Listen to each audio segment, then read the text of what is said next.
I'm Logan Crawford, and right now on Spotlight, we're diving into the complex realities of U.S. immigration with a terrific author. His name is Clements E Jarboe, and he has penned a powerful book. It is called The American Citizens Handbook on Immigration. This eye-opening book reveals startling statistics and insights challenging the conventional narratives surrounding immigration.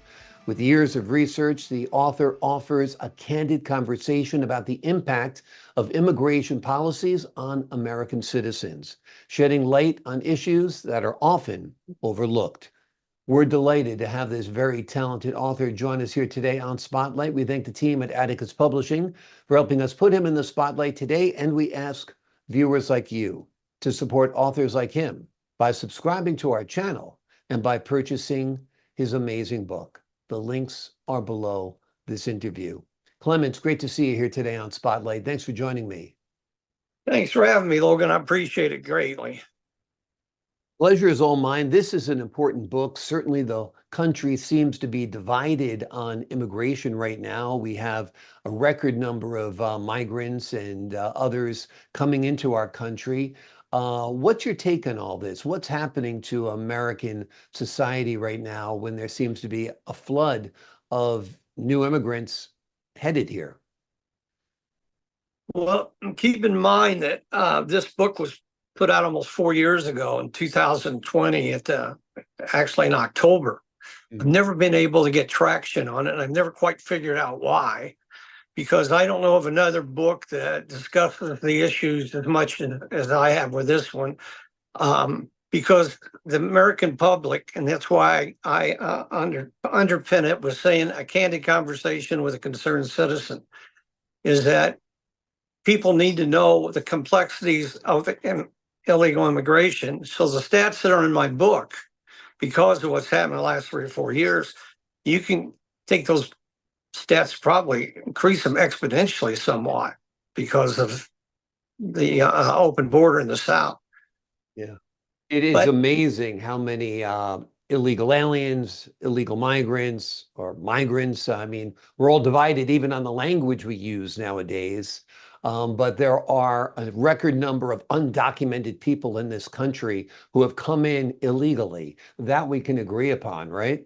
Correct. And it's when I was writing this book, it took me about 2.5 years to put it together. And it's more of a textbook. I don't really consider myself an author. I consider myself more of a facilitator of the stats in this and trying to get it out, to exactly what's going on. But I broke down in the book into 12 chapters, and piggybacking on what you said, the assimilation factor is something that can be overstressed, the importance of that. And that come along with assimilation is the English language. I mean, I've worked part-time at Home Depot, and it's not unusual for me to walk through the store and hear 3 to 4 different languages. And using the references, Babel and the Bible, you have to have one main language to order to communicate, or things just fall apart, unfortunately. Yeah. What were some of the most surprising aspects of this immigration surge in the United States that you uncovered during your research?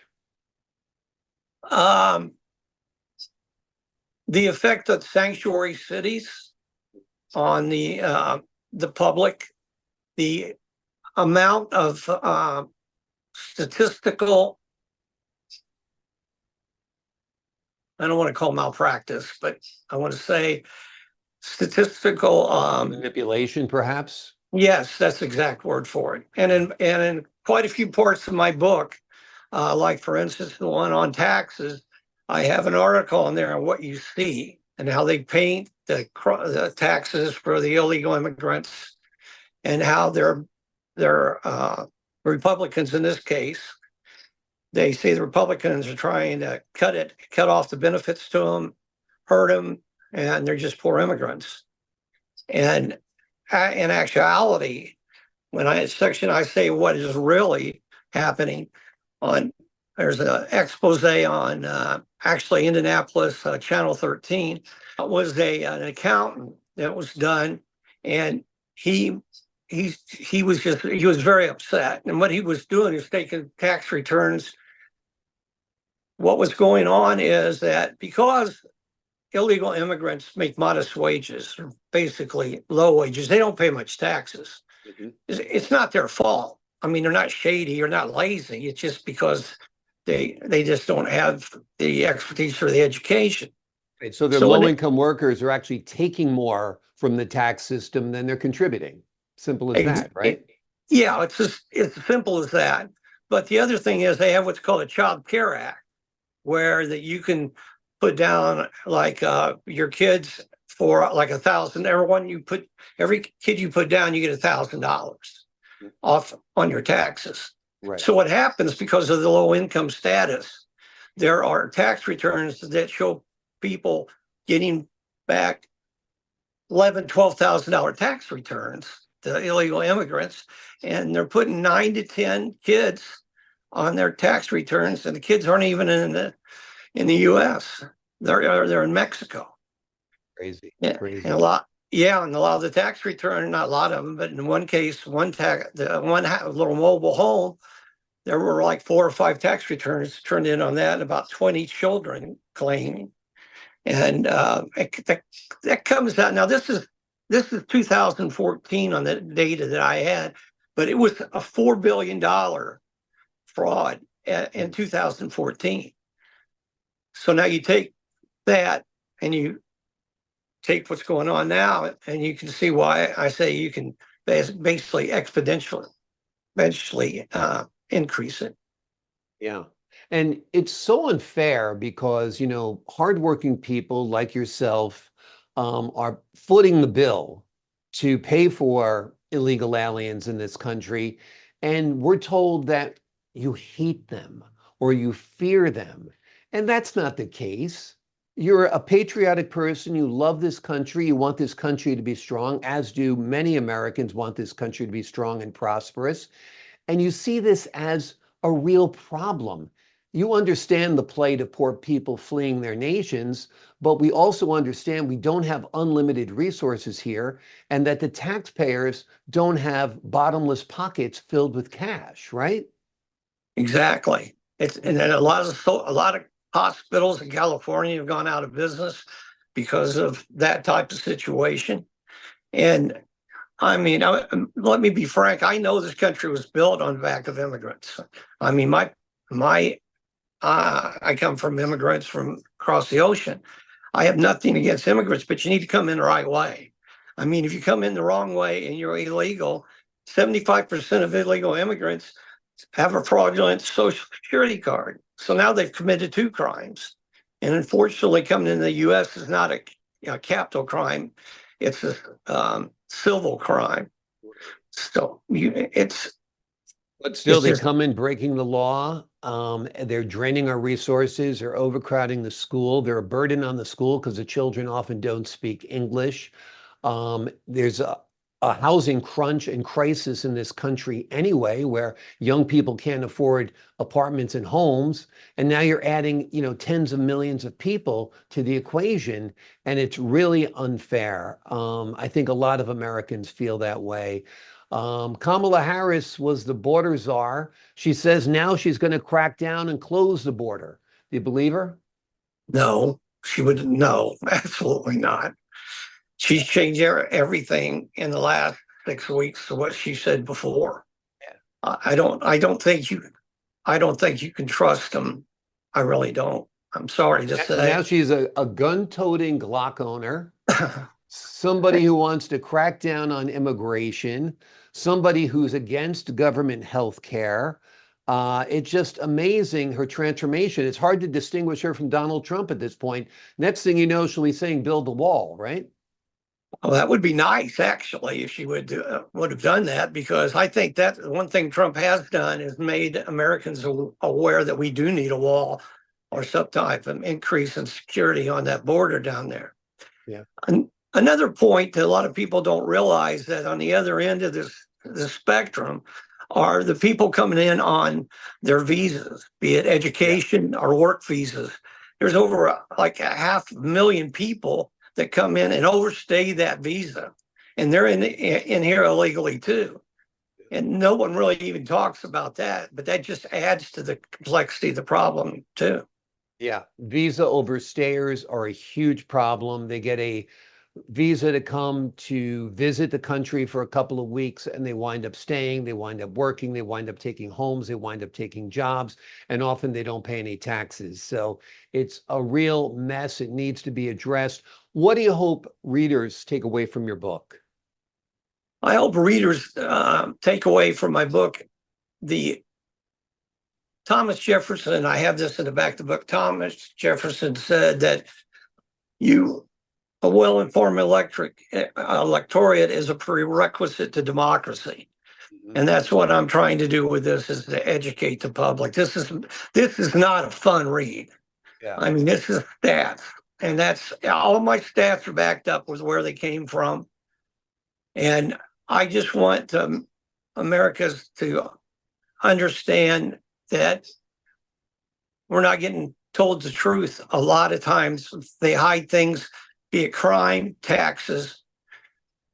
There's all kinds of things that hurt us.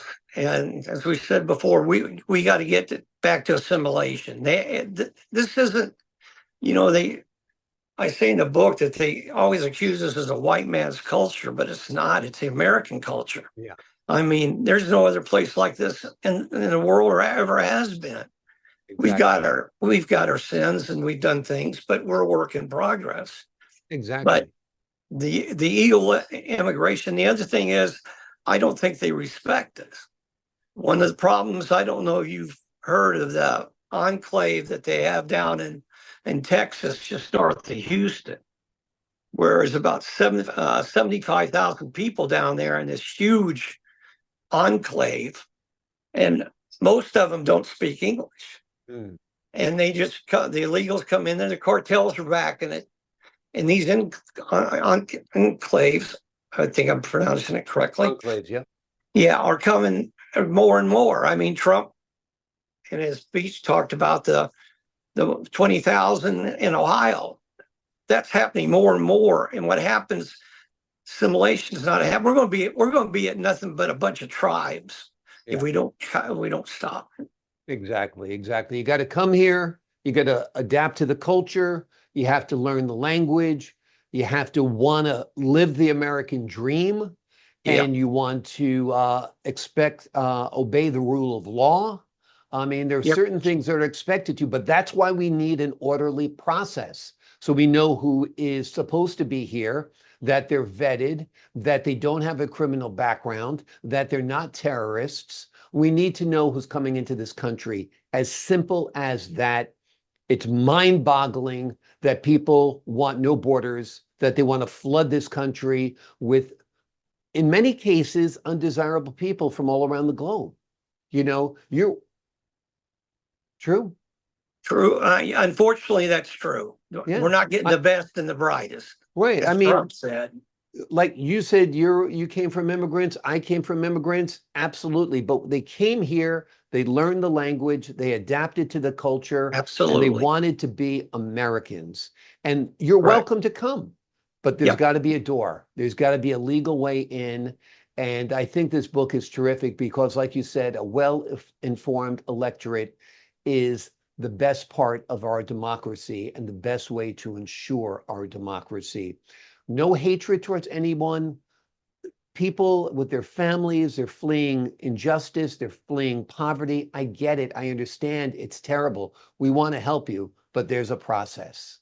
And I think that process has to be respected, right? Absolutely. And, if I was in their position, I would be trying to do the same thing. I'd be trying to get here any way I could. You're living there and you're looking up here to the land of plenty. I want to get here too. Yeah, I get it. I totally get it. But we just can't be invaded all at once. No. There's got to be a sensible immigration policy. The name of the book is The American Citizens Handbook on Immigration. It is an eye-opening book that reveals startling statistics and insights, challenging the conventional narratives surrounding immigration. Now more than ever, this book is important. Read it, inform yourself, have the facts ready when you're ready to debate your friends who want open borders, because you'll realize we can't afford it. Clements, thank you so much for joining us here today on Spotlight. It's been my pleasure. Thank you for promoting the book. I've been trying to get traction on it. I just don't understand it. Everything in that has been influential, entertaining, and also even addressed ballot harvesting before ballot harvesting was a topic. So I appreciate the exposure greatly. Absolutely. I appreciate your time, your wisdom, your insight, and your candor. And to the folks at home, I'm Logan Crawford, thanking you for your time this time. Until next time on Spotlight.